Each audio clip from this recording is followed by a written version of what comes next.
Give me serum. I'm dead. Oh my, it's different every time. I don't know what to do. Oh my god. Oh my god, kill me. That. Oh my god. Oh, I'm gonna die. God damn it. What? Oh my god. I can't tell where that dog is. Oh my god.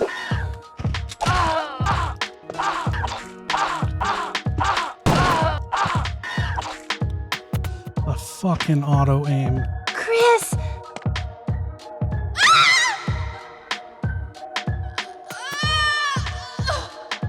Well guys, it's finally here. I've finally come up with a new Resident Evil challenge video, which in itself was the real challenge. Everything in these games has been done before. So when I heard that there was no actual time limit for taking the serum after being poisoned by the giant ass snake, and that poison condition wouldn't actually kill you, I just had to test it out.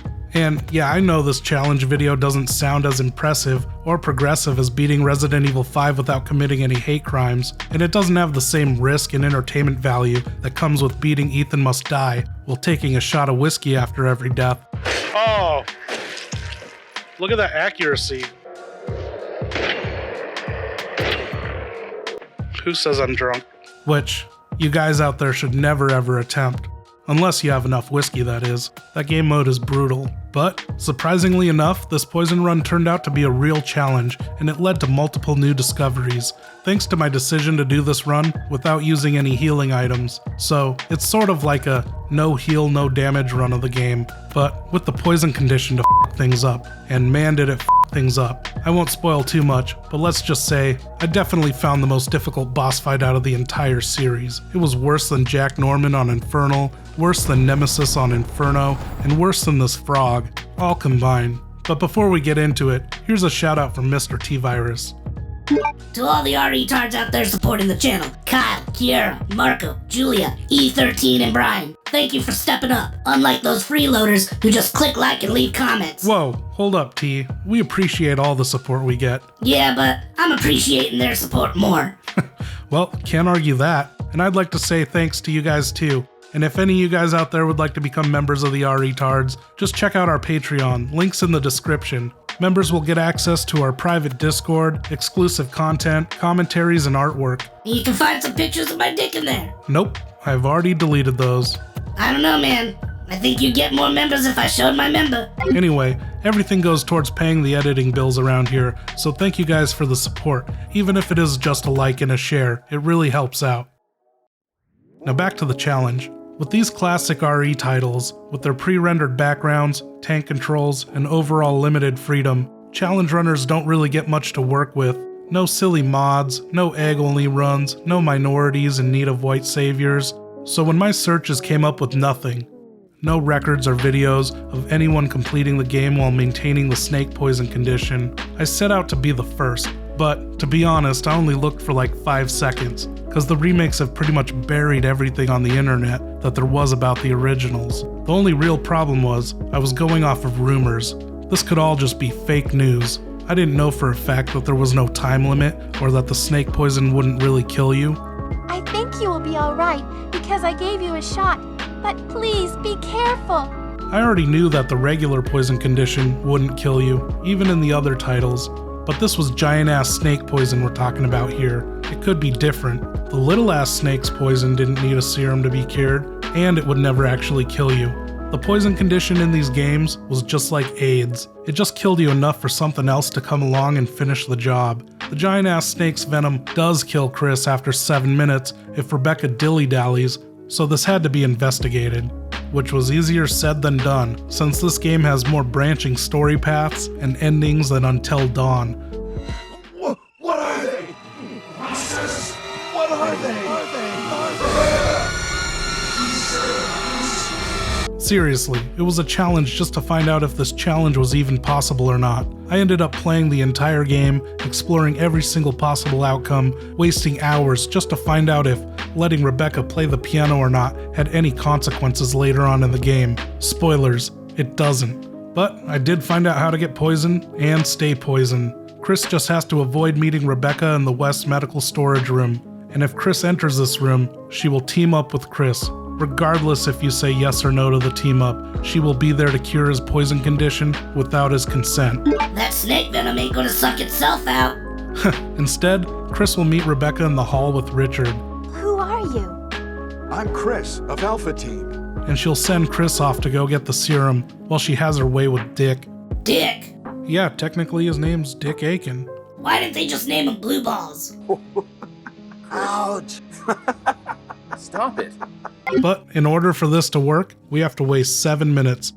Do not pick up the serum within that time, and do not sit in the inventory screen. After 7 minutes, Rebecca will have sucked him dry, and Chris can go on to fight the giant-ass snake. At the fight, I got poisoned in the first bite.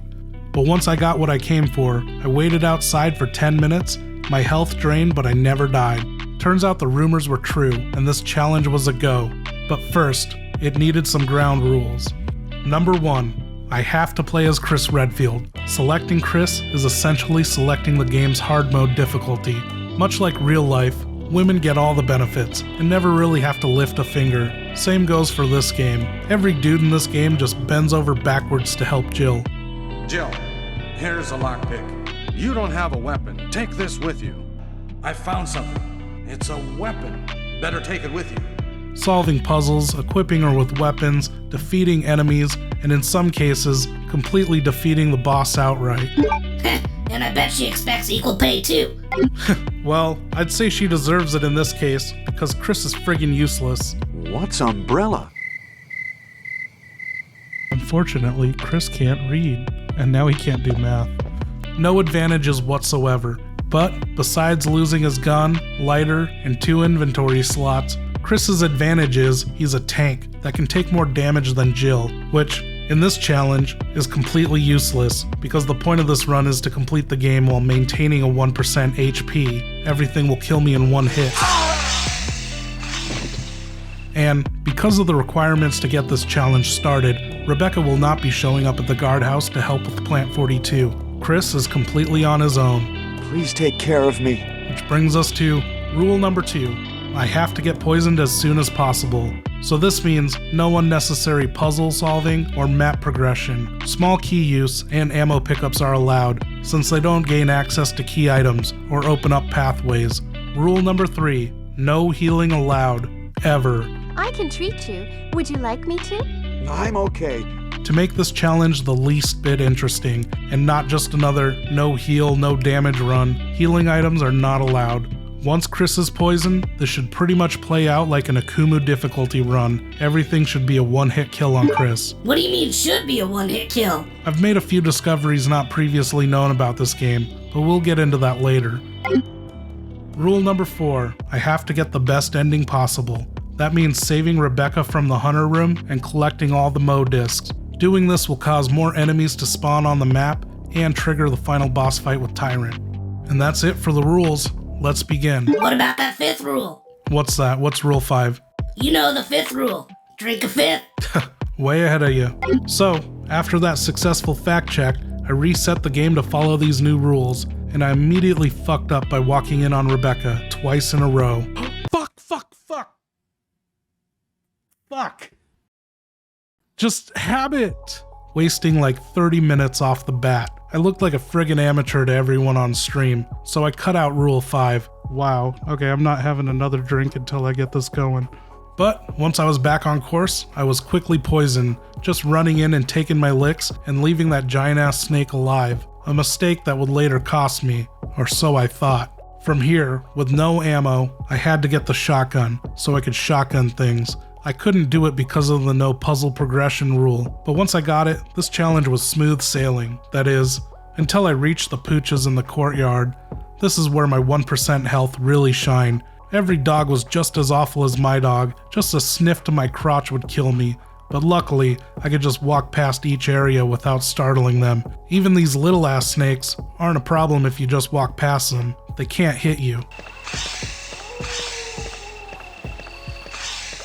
The worst part of the courtyard, though, was the path to the guardhouse. This downward camera angle, combined with the dumb dogs who get hung up on corners, caused a few resets here. But once inside the guardhouse, I was faced with my first real one-hit kill in your dead boss fight, Plant 42. The rest of the area, though, was no problem. I only died by Neptune once. They ate me! A fucking shark ate me! And this area is where I made my first real discovery. So we have a window looking into the hallway of what should be the bee's nest. And that's like the only discrepancy I found in the entire map design of this game. Just kidding. The real discovery was that Plant 42's tentacle thwaps don't actually deal real damage.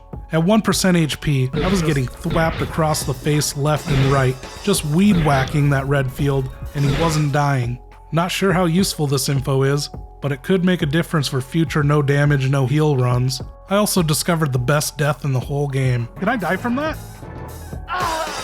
Oh shit, I've never seen that death. I was stuck in an auto reload of the menu. Oh shit, he's teared in half. That might be the best death I've seen in this game. Now, this fight was a little tricky. Readying the shotgun and aiming up was way too slow to safely get shots off before Plant 42 would take a number 2 on my head. So I went with the Beretta, and for some reason, Chris can pull the trigger of the Beretta faster when aiming up and down than he can firing straight. He also can ready and fire each weapon a fraction of a second faster than Jill. I hardly call this an advantage, but with this strategy, I was able to kill Plant 42, but not before it took a steamy crap on my head one last time. Oh! We died together! Oh my god! But after that, it was back to the mansion, and I made sure to save so I wouldn't have to deal with that again. And that's where another disadvantage comes in. Chris only gets 9 ink ribbons, while Jill gets 14. And it's a good thing I saved here because the dogs I'd kept alive turned out to be a problem on the way back. On top of the mansion now being filled with hunters, I was finally at the worst part of the game, saving Rebecca's ungrateful ass.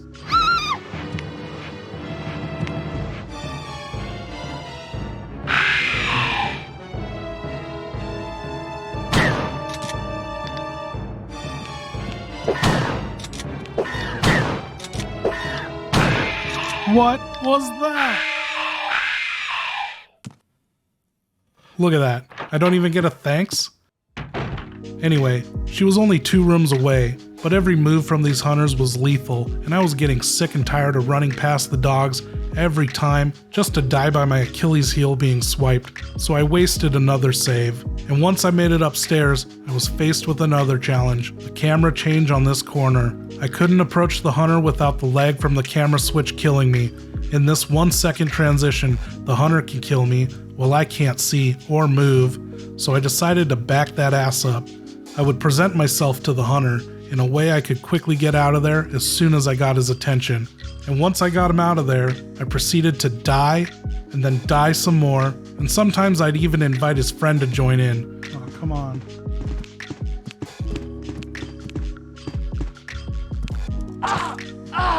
Aims for the... doesn't even aim for the threat, who usually wasn't a problem, since all hunters are deaf. They're also only right-handed, something to remember when running around them. What is that? Damn, dude, I thought you was good at this game. What happened? And I thought this was a good game. Seriously, the friggin' shotgun can't shoot a hunter out of the air, the hunters have iframes when standing back up, leaving you with a split-second window of opportunity to lay them back down. And yeah, to all the pros out there, I know you can cheat using pause cancel to save ammo and knife every hunter, but I'm no good at that either, and I couldn't get it to work. I don't know, maybe it was a 1% health thing. Some of these enemies do act differently when you're so close to death. For example, this giant-ass snake fight, round 2.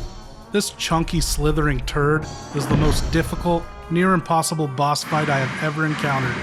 This is my number 1 pick if I ever make a top 10 hardest bosses of Resident Evil. Oh! This might be impossible if I'm at 1 health. Because of my 1% HP, this boss only performs insta-kills. Yeah, he only knows 1 move, and you probably didn't know this, but the giant-ass snake will never actually kill you with bites. Once a character's health falls below 25%, it only goes for the swallow, making this fight impossible. One step in any direction and Chris dies. You can't deal enough damage to keep it back. There are no obstacles to run around and gain distance like before. Chris just automatically dies off the bat every single time. It doesn't matter if you were in the middle of an attack. The snake will cancel the attack and Chris will lower his arms, making it easier for him to ease up inside that snake's gullet. He doesn't even fight.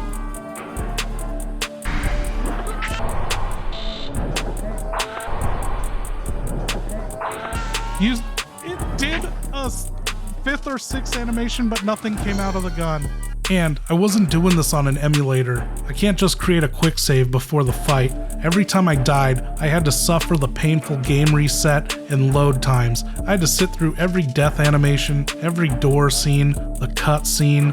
At the fastest, I could get back to the snake fight in exactly 2 minutes, for it to only kill me in 2 seconds. And the worst part was, I had actually been looking forward to this fight. I thought I'd come prepared. I had watched no damage strats on the snake before attempting this, but all of those strategies had the characters at full health. Carcinogen could kill this thing without ever moving from the start position. I couldn't even get 3 shots off before dying. None of these strategies work here. They all relied on the snake biting at Chris's legs, something this snake was never going to do. This was uncharted territory. I had no experts to turn to. No one had ever been here before, no one had done this before, so I had to come up with my own strategy.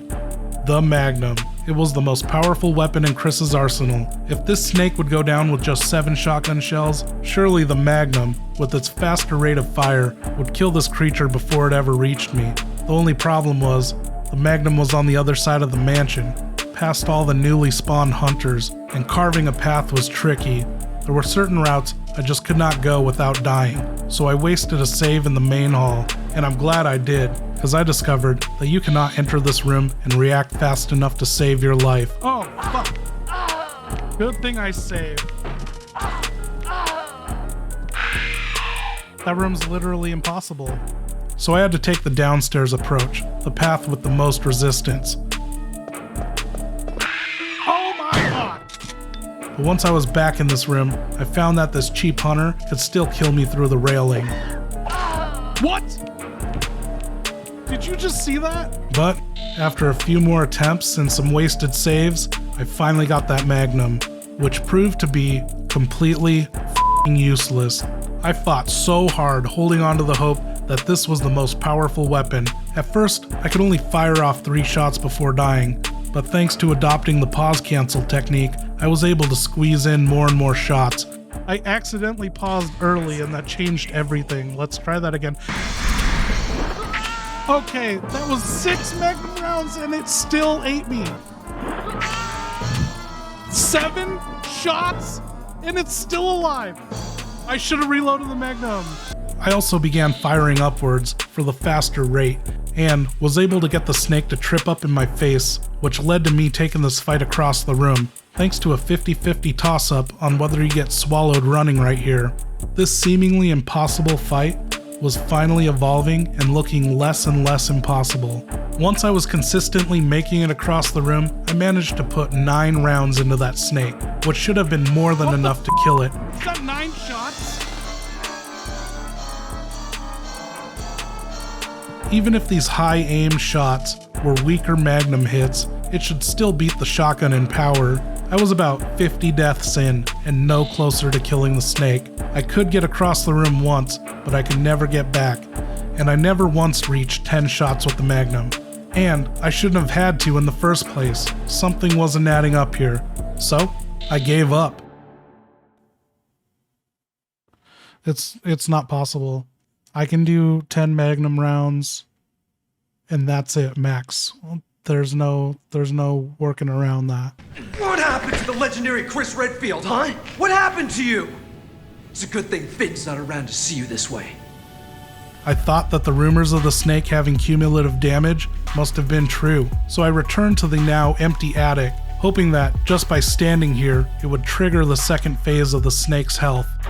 Dude, what if this is the trick? This is a cheat we found. It wasn't, and it didn't work. I went back and did a weapons test and healed to fine, and it took 10 magnums and 5 shotgun shots to kill the snake. so I gave up and reset the challenge. This time I was gonna be thorough and save ammo. I killed that snake in the attic with the knife, which should have been a lot easier if I could shut off the auto aim. For some reason you can't. It kept locking onto its head when its tail was right in front of me. Anyway, I used the railing to avoid the attacks, and I managed to kill the snake with just 16 stabs. I wonder if I can deal more damage to it for the next fight. Yeah, get the f out of here. And after a few dozen more deaths and some hunter frustration, I was right back in the ring with the snake. And since I was still holding out hope that the Magnum was powerful, I made the journey again to fetch it, thinking it was best to have all my options available. And it wasn't long until I realized the cumulative health theory was fake news. This giant-ass snake was still a Magnum sponge. It should be dead. I think we've found a glitch in this game. So I had to do a proper weapons test, no more fucking around. On an alternate save file, I had 18 Magnum rounds, the max you can acquire at this point in the game. And firing it straight into the snake, it took 16 rounds to kill, compared to the shotgun's 8 rounds to kill it. I was pissed. I didn't know what to do at this point. Since when is the Magnum garbage? The shotgun was way too slow to survive with, and I wasn't ready to rule this fight impossible, even though I was at 100 deaths and no real progress. I even tried popping in and out of the door to see if damage stayed, but it didn't. So I stuck with the Magnum for speed and started mixing in use of the shotgun. It evolved into firing 2 straight shots into the snake, followed by pause cancel upper grazing shots that would injure the snake closer to me.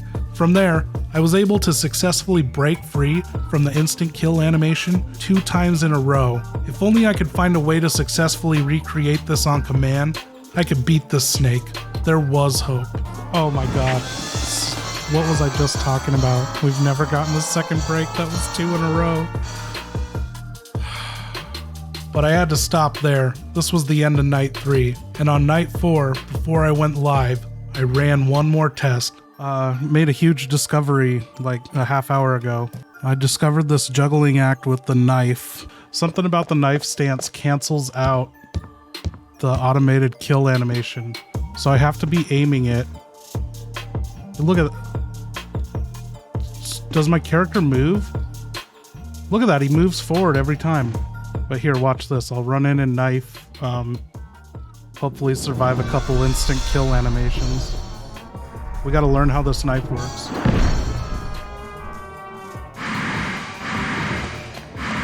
I had just run into the snake like a madman, slashing away. And at that time, I wasn't sure if it was the stance, but this batshit insane strategy was actually working. I started breaking insta-kills left and right, and the snake couldn't touch me. Oh my god, are you seeing this?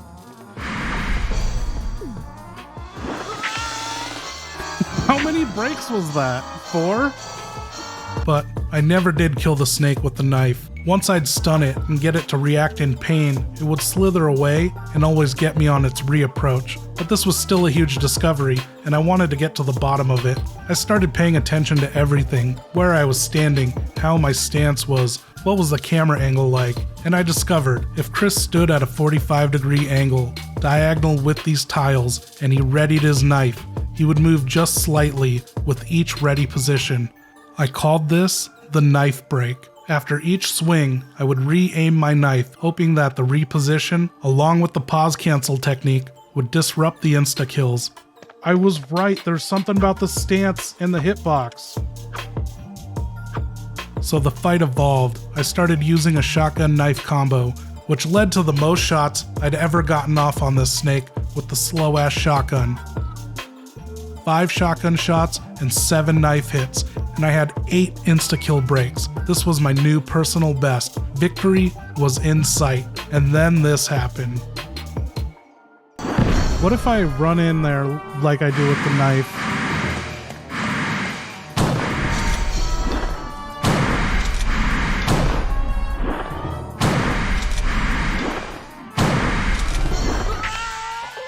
Are you seeing this? We don't even need the knife? What the f***? Now, this close-up shotgun strategy wasn't the only breakthrough. Soon after that, I found I could buy more time by delaying the snake's attack reaction. I hope I don't die on this one. Maybe I'll shoot the head now. So I avoided shooting its head until the time was just right. And then this finally happened. Okay, I'm keeping count this time. On my reload. Not good.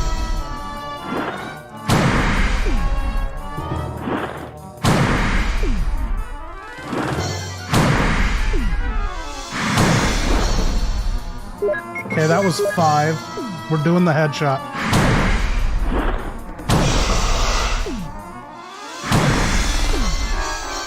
Eight. It's over. We f***ing did it! Holy shit! Holy shit. Amazing, isn't it? Like a f***ing ninja. 8 shotgun shells and this snake was f***ing dead. We did this dance for 3 nights in a row. Chris died 276 times, a total of 9.2 hours of on-stream loading times, which my viewers sat through. I felt like Tony Hawk when he landed that kickflip. I was so elated. Honestly, it was f***ing better than Donald Trump winning the presidency in 2016. I want to see this thing die.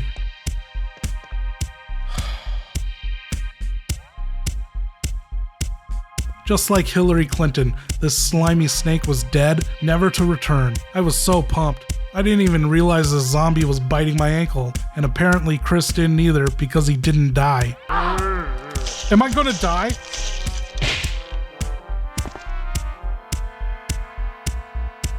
What the f? Yeah, learning something new every day about this game. Ankle bites from zombies don't kill you, which makes sense. It is a combat boot they're biting in after all. And check this one out. This zombie bites Chris, but Chris apparently doesn't have enough life left in him to act out the death animations. He just drops like a sack of rocks at the zombie's feet. Oh my god. Look how fast I die. Anyway, the rest of this challenge is pretty much uneventful. I collect the Mo disc to spawn one last hunter in my way as I leave the mansion for good. In the mines, I wasted a lot of saves because it's filled with hunters. Hunters that won't attack you unless you look at them. It's impossible. I f***ed that up. God damn it. We're gonna pinch it. And fearing another automatic death situation like with the last boss, I did some research beforehand this time and discovered the Black Tiger's venom will actually unlock the doors for you to proceed. So I saved ammo on that. Is it gone? It looks clear. Holy shit, it worked. It worked. I've never done this before. Once in the lab, I fought Tyrant, which was, as you know, very anticlimactic. But I almost started sweating when I realized I was out of ink ribbons. There was no way I could do 2 Tyrant fights in a row. With the painful cutscenes and load times, the reset menu times, I had missed an ink ribbon somewhere along the way and was seriously contemplating going back on a previous save to get here with an extra save. But by luck, I just so happened to be right in front of the ink ribbon when I was freaking out about it. We're screwed. Oh my god. Holy shit. Holy shit. You couldn't even see an ink ribbon on there. Oh my god, so we found the last ink ribbon by luck. And with that last save, it was just a matter of time before it was all over. I saved Jill, I made it to the helipad, and there was just one last hang up. I couldn't get these shots to land on Tyrant, and when I did, I'd get stuck in this corner. Oh my god. It took about 5 tries, but I was finally able to beat Tyrant. Oh my god, is that easy? Is it over? It's over. And that's it. Challenge complete. I only died 357 times in total. I can safely say I'm the only person to ever complete this challenge.